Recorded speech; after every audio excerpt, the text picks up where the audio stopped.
Hello everyone. So let us start a new topic, that is 2.4 potential due to an electric dipole, and we are doing chapter number 2 and it's lecture number 3. If you have not seen any previous lecture of chapter 2, जो first और second lecture है, आप उसको भी एक बार देख लीजिएगा because it has been long time. So just go through it before watching this. Okay. So let us start with topic potential due to an electric dipole. So what is a dipole? If we revise it, then we understand that dipole is having two equal and opposite charges. So one is plus q, another one is minus q, and it has a line joining them, the axis of the dipole, right? One more thing is there, that the distance between the two dipoles, we are denoting it with 2a, right? So similarly, if we talk about the dipole moment, then we know that it is a vector multiplication. Okay, and we are going to use that 2. Okay, तो हमने किया था 2a cos 2a into p, right? तो हम आज वो भी discuss करने वाले हैं. If you remember the first lecture, then second lecture, then we derive the formula of potential at a point. So that was 1 upon 4 pi epsilon 0 into q by r. So this much things are required in today's lecture. So let us start the topic. So first of all, we'll place a dipole. Okay, first of all we'll show you the dipole. Okay, so let us say यहाँ पे ये dipole है, right? And let us say this is q, over here there is minus q. Okay, and you can see that the direction of the dipole is from minus q to plus q, तो moment भी उसी direction में होगा. तो यहाँ पे हमने ये मोमेंट, डाइपोल मोमेंट भी दिखा दिया है. We know that the distance between the two dipole is it is 2a, तो वो भी हमने यहाँ पे दिखा दिया है, right? Now let us consider that there is a point P which is located anywhere. Okay, अब मैंने यहाँ पे assume किया है, आप कहीं और assume कर सकते हो, right? And the distance from point P to a charge Q, so I am just drawing a line, and that distance is, let us say, r1, right? Okay, then after let us say P से minus Q का जो distance है, so I am denoting it with r2. so let us say this is r2, right? and dipole का जो origin है, वहाँ से P का distance दिखाना है हमें. Okay, so let us say it is equals to r. Okay, so this much data is required. One more thing is there, यहाँ पे जो एंगल बन रहा है over here, so let us say that angle is theta. Okay, so the question is then how much is this angle, ये angle कितना होगा. Okay, so you can understand that कि अगर ये straight line है और यहाँ से एक line बन रही है, if I say this is theta, then this must be pi minus theta. आपको 180 डिग्री में से subtract करना होता है, right? So I can say that this must be pi minus theta, right? Okay, fine. So let us start. सबसे पहले हम लिखेंगे equation. Okay, so at potential P the two charges are having its effect, right? Q की भी effect होगी और minus Q की भी होगी. इसीलिए जब हम वोल्टेज का इक्वेशन लिख रहे हैं तो उसमें दोनों की इफेक्ट कंबाइन होगी, right? So I will write that the equation is 1 upon 4 pi epsilon 0 charge divide by the distance. So how much is the distance? Q से P का डिस्टेंस है वो r1 है, तो वो मैंने लिख लिया. फिर आएगा प्लस 1 अपॉन 4 पाई एप्सिलॉन 0, अभी नेगेटिव चार्ज है तो यहाँ पे माइनस Q लिखा है, and then after it is divide by r2, right? So if I will simplify this, 1 upon 4 pi epsilon 0 common निकाल लिया. As we know the value of Q are same, तो वो भी मैंने कॉमन निकाल ली.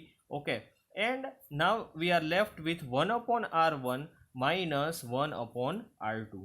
So this much is the potential at any point, वो कहीं पे भी हो, ठीक है, at any point due to a dipole, right. But अभी इसको थोड़ा सा सिंप्लीफाई करना है, एंड अभी ये इक्वेशन यहीं पे हम रखते हैं. We want to use some geometrical equations and we will try to simplify this particular term. ये टर्म अभी हमें सिंप्लीफाई करनी है, राइट. सो कैसे सिंप्लीफाई करनी है? For that I will use the law of cosine. Okay, so as you can see there is a triangle, but वो right angle triangle नहीं है, तो इसीलिए if I want to find out the relation, जैसे Pythagoras है उसी तरह से लॉ ऑफ कोसाइन है. So c square is equals to A square plus b square minus 2ab cos c. तो यहाँ पे आप इसको एक एंगल की तरह, ट्राइंगल की तरह देखो. ये है P Q and then after यहाँ पे मान लो इसे बोल देते हैं हम origin. Okay, so the situation is like this. ये कुछ इस तरह से है. ये क्यू है, ये पी है, ये ओरिजिन है. You know the angle is theta, right. So the equation, अच्छा अभी साइड भी लिख लेता है. ये आर है, लेंथ इतनी ओ से पी है वो आर है. This is equals to R1 and this must be equals to a, right. ये हाफ है ओरिजिन से प्लस क्यू का distance, so that is equals to a. तो हमारे पास सारी साइड्स की वैल्यू है, but we don't have the value of theta. So as per the law of cosine, I can write it like this: R1 square can be given as R square plus A square minus of 2AR cos theta, right? तो इस तरह से आप law of cosine use करके equation लिख सकते हो. So again the same thing is applicable for P O minus Q, P O minus Q. लेकिन यहाँ पे एंगल क्या लिखना पड़ेगा आपको? Pi minus theta. So I am writing that. यहाँ पे हम लिखेंगे R2 square can be given as R square plus A square minus 2AR cos of pi minus theta. Now as we no cos of pi minus theta है, इसका मतलब है that will be minus cos theta अगर हम इसको simplify करते हैं. So R square plus A square plus 2AR cos theta. Cos pi minus theta is equal to minus of cos theta, right. तो ये हो गया हमारा R2 square. So now we have both the values. R1 square भी है हमारे पास, R2 square भी है, लेकिन we can not substitute this value over here because we need 1 upon R1 format. हमें चाहिए 1 upon R1. So let us try to convert it in that format. तो यहाँ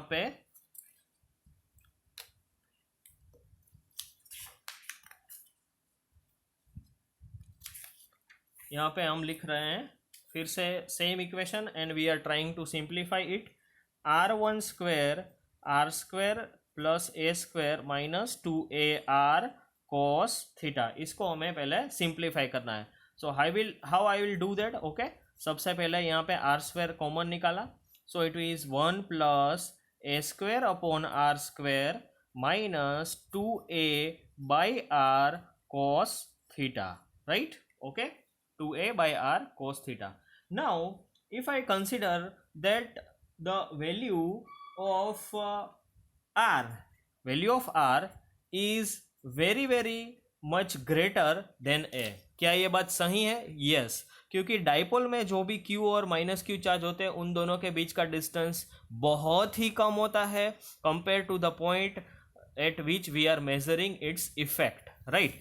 तो ये हम कंसिडर कर सकते हैं. अगर ये कंसिडर कर रहे हैं तो आर की वैल्यू, आर स्क्वायर की वैल्यू बहुत बड़ी है compare to A square, and I can neglect this term, right. So I can write R1 square can be approximated to R square 1 minus 2A by R cos theta, right.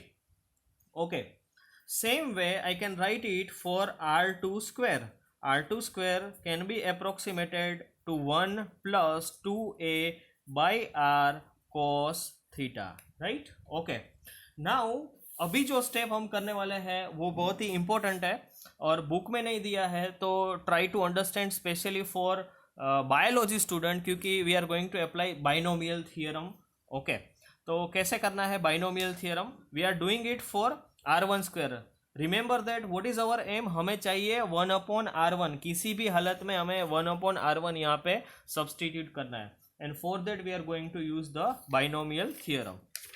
So again we are simplifying this r1 square. okay, so r1 under root ले रहे हैं इसीलिए लिख रहे हैं r1 is equals to, under root लिया तो r square का r हो गया 1 minus 2a by R, sorry cos theta raised to minus of 1/2, under root लिया है इसीलिए इट विल बी प्लस 1/2. अभी what we want is 1/r1. So 1/r1 can be given as 1/r 1 minus 2a by r cos theta raised to, यहाँ पे -1 आएगा क्योंकि हमने इसका इनवर्स लिया है, राइट.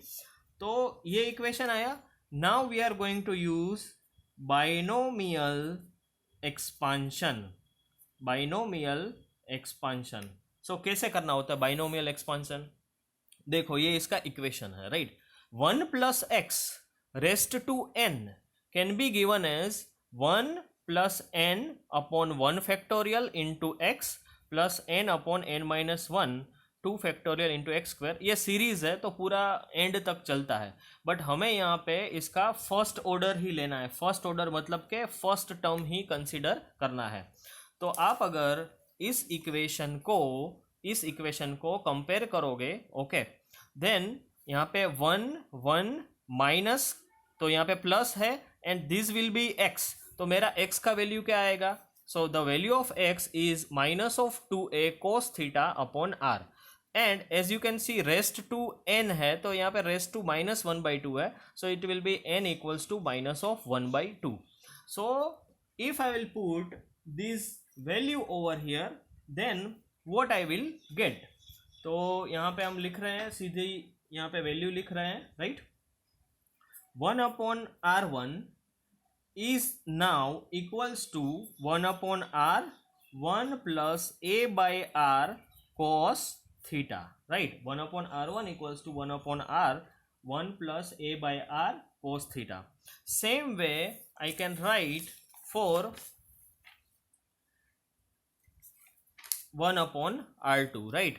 तो 1/r2 equals to 1/r 1 minus a by r cos theta, right. Okay, तो इस तरह से आपको सिंप्लीफाई करना है. अभी ये जो दो वैल्यूज है, ओके, ये वैल्यू जो आई वो हमें कहाँ रखनी है? हमारे मास्टर इक्वेशन v में, right. So let us do that. Okay, so या v equals to q upon 4 pi epsilon 0 1/r1 minus 1/r2. So that is equals to q upon 4 pi epsilon 0. अभी देखो 1/r1 और 1/r2 में 1/r है वो common है, right. So I am just bringing it outside, right. फिर लिखेंगे 1 plus a by r cos theta minus यहाँ पे माइनस आएगा, सो -1 plus a by r cos theta, right. तो यहाँ पे देखो ये 1 और 1 कैंसिल हो जाएगा and q upon 4 pi epsilon 0 1/r ये हो जाएगा a by r cos theta, ये भी है a by r cos theta, so it will B 2a by r cos theta, right. तो अभी सबको साथ में लिख लेते हैं. Okay, so it will B 2a q into cos theta upon 4 pi epsilon 0 r square. So that is the value of v, right. अभी इसको फर्दर सिंप्लीफाई करेंगे. As we know 2a into q, what is 2a into q? So we know that it is dipole moment. Okay, so I can put it like this. V can be given as p cos theta upon 4 pi epsilon 0 into r square, right. Okay, what we know is p cos theta का मतलब क्या होता है? It is a projection, right, in the cos theta direction, right. Okay, so आप इसको कैसे लिख सकते हो? P dot are cap, right. P cos theta का मतलब क्या है? P into unit vector R into cos theta, okay. ये सिंपल मल्टीप्लीकेशन है, इसको हमें डॉट प्रोडक्ट में करना है, so it will be like this, okay. So finally what I can right is V can be given as 1/4 pi epsilon 0 vector P dot unit vector R divide by R square। और यहाँ पे हमने condition क्या रखी थी? R has to be much larger than A। Now let us discuss some particular cases related with this, okay। तो यहाँ पे I have repeated the same equation, यहाँ पे सेम इक्वेशन हमने लिखा है, ओके। अभी दो केस के ऊपर काम करेंगे, राइट। बहुत ही इजी है। Potential on the dipole axis, इसका मतलब क्या हुआ कि ये डाइपोल की एक्सिस है, okay, and the point is also located somewhere on the same axis. Point है P, यहाँ पे हो सकता है, we have done this in chapter 1 also, okay. So the point P is located anywhere on the axis. So obviously if you will try to measure the angle, then possibility for the angle is either theta can be 0 or pi, right। तो आप इस equation में या फिर इस equation में v equals to 1/4 pi epsilon 0 p cos theta upon r square में theta 0 रखोगे तो आपको v की वैल्यू है वो पॉजिटिव मिलेगी, बिकॉज cos 0 इज 1, तो आपको पॉजिटिव वैल्यू मिलेगी। अगर आप cos पाई कैलकुलेट करते हो तो दैट इज -1, तो इसीलिए आपको यहाँ पे माइनस आंसर मिलेगा। So that is how it is written, v equals to plus और minus 1/4 pi epsilon 0 into p by r square. Second case है case number 2, potential in the equatorial plane. Equatorial plane का मतलब क्या है कि ये dipole है and the point P is located here, axis से 90 डिग्री का एंगल बना रहा है, okay. So at that time theta है वो π/2 होगा, cos π/2 का मतलब 0 होता है, इसका मतलब है the potential at that point will be 0, ठीक है। So try to do it, आप ये थियरी खुद अपने आप डिराइव करो and you will be able to do that, okay. Thank you.